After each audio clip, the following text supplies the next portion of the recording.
Hey, I'm Matt Adams. Welcome to our Golf Now series of discussions with golf industry professionals working on the front lines of the games and covering a vast array of subjects. Today's a very interesting panel, I do believe. Allow me to introduce, sitting to my left, Matt Welliver, who is the Vice President of Corporate Development for Chronogolf, and J.D. St. Martin, who's the co-CEO for Chronogolf. To my right, a couple of guys you know from these panels. Mike Hendricks is the VP of GolfNow Business Services, and Will McIntosh, Executive VP for Strategy and Development for Golf Channel. Gents, thank you very much for joining us today. Thank you for having us. If I can, let's start out with a description. Who is Chronogolf? Sure, yeah. Chronogolf, essentially, we're a software and technology provider to golf course operators.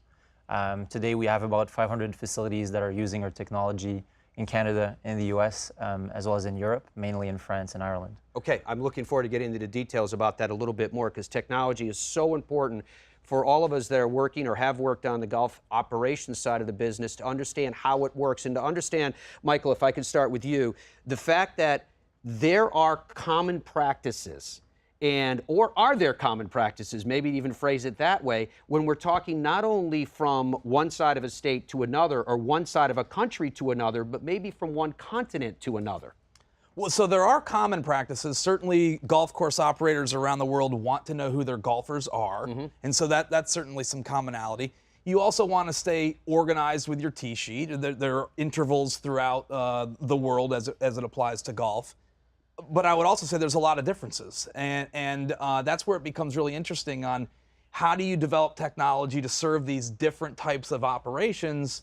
And it's not all incredibly intuitive. You got to do a lot of research, you got to ask a lot of questions to figure out how you provide, call it relevant technology throughout the world. So, Will, when we're talking about technology and utilizing technology to help golf course operations, do you think this is an emerging area of business? Is there more to come? I think there's a lot more to come. I think you've seen a lot of advances here recently with companies like what Chronogolf is doing, as well as some of the things we're focused on. And what we try to do is leverage technology to improve the customer service experience on behalf of the golf course.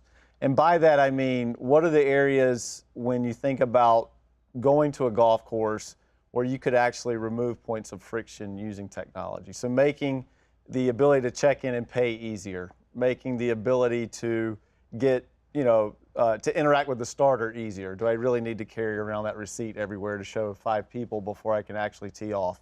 If you think about while you're out on the golf course, leveraging technology to maybe get food and beverage products delivered to you, as opposed to searching for the cart attendant or waiting for the turn.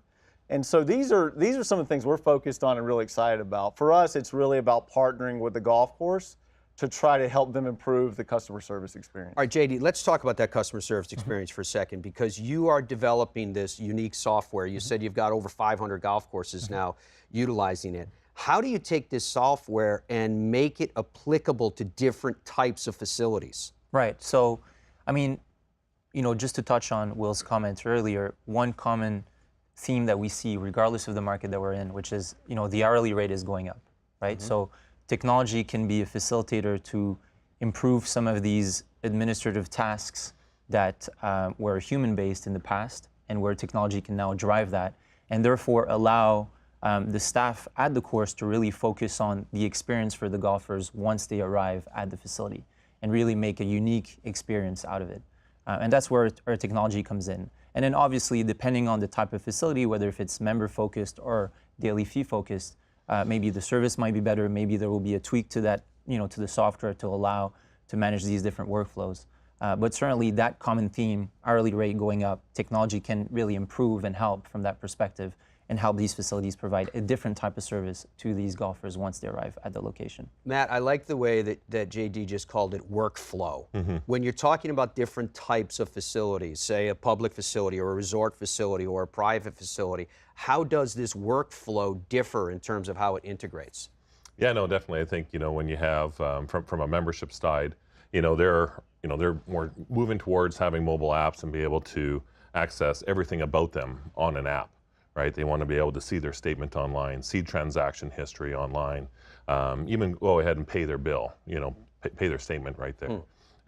even getting down into, e-com, being able to have members just renew their membership online, or buying, products and services that are all integrated into their systems, right? We're seeing a big movement in that in the public space, where they're actually wanting to sell more of their products online, rather than just, the one-off gift cards and gift certificates that courses are doing today. So it kind of depends where, definitely. It's interesting, Michael, because when you hear that array, the first thing that it says to me is that from a customer perspective, we have to make sure that the software is not seen as intrusive. It actually eases their experience at the golf course. That's right. So the software, the technology, the development has to enable the golfer to have the most seamless experience they can while they enjoy the game. That is so key. I think Will said it really well when he talked about less friction. If you can deliver software in a way that helps them enjoy the game more, is easy to consume, easy to use, then you're on the right track. Then you're on the way really to winning in this space of golf technology. And then on the operator side, Mike, we just did that research where the golf course operator, our partner, told us that their biggest challenge is what? Is labor. Is finding enough labor and affording labor. So to JD's point about that hourly rate going up, that's what he's referring to there. So if you can use technology to help you solve that issue, then I think that's a great thing for a technology partner to deliver. So is this just one of the issues when we look at it from, if you please, a universal perspective from country to country?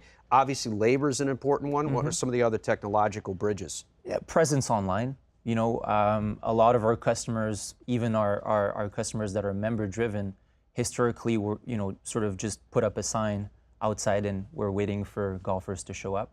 The new generation of golfers, we're on our smartphones, we're on our tablets, and we're constantly looking for what's out there. And that's where our technology can also allow them to be smarter about communicating with these golfers, that new generation, those millennials that are, shopping, consuming differently than the older generation.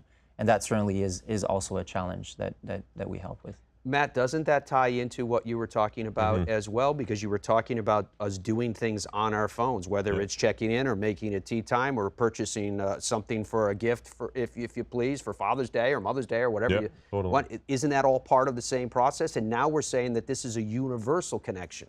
100%. Yeah, no, definitely. And I think too, when I've, some of the time that I spent over in Europe and seeing, how they do business, I'm not saying they're behind, but they're a little slower in adopting some of these new technology trends. And so some of our experiences over in, say, Italy, we're showing them some of these cool new toys and bells and whistles features, and they're a little bit unsure about this, right? But I think, depending upon where you are and what country, I know some markets over in Europe definitely, have adopted those, the mobile aspect of running their business. So it just kind of depends where you go. JD, I know Chronogolf is doing a lot of business in Europe as well, right?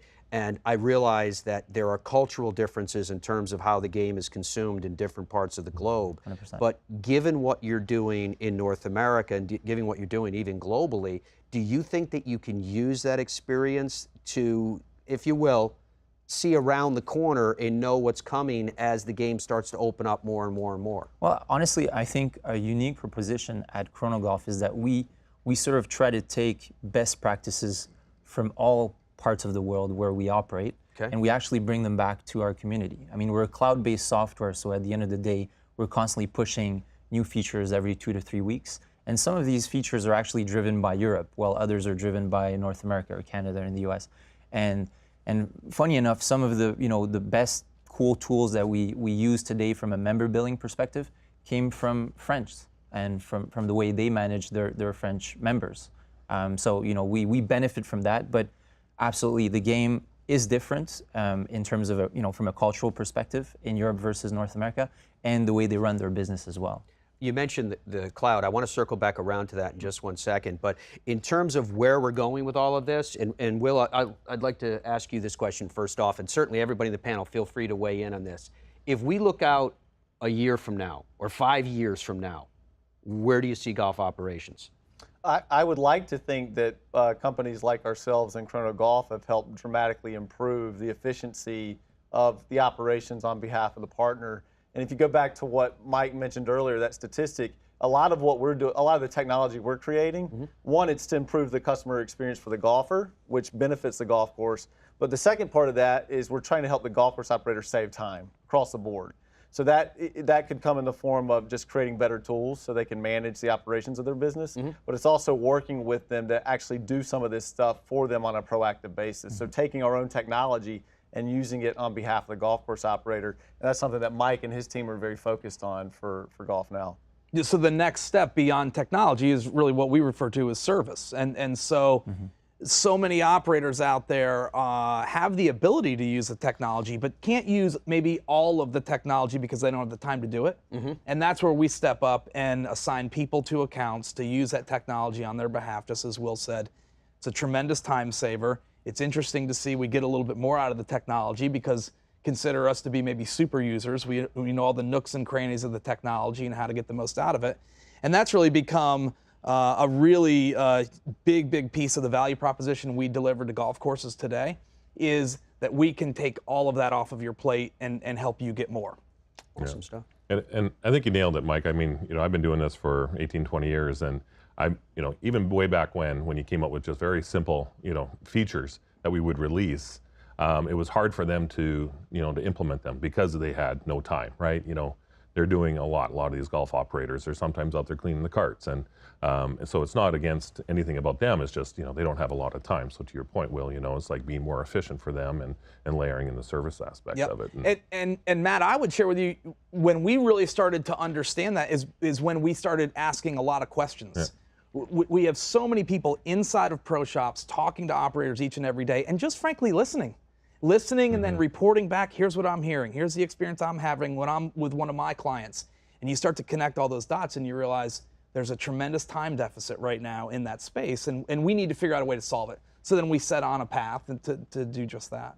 Awesome. It was great being on this path with all of you and talking about some of these subjects today. We will continue this dialogue.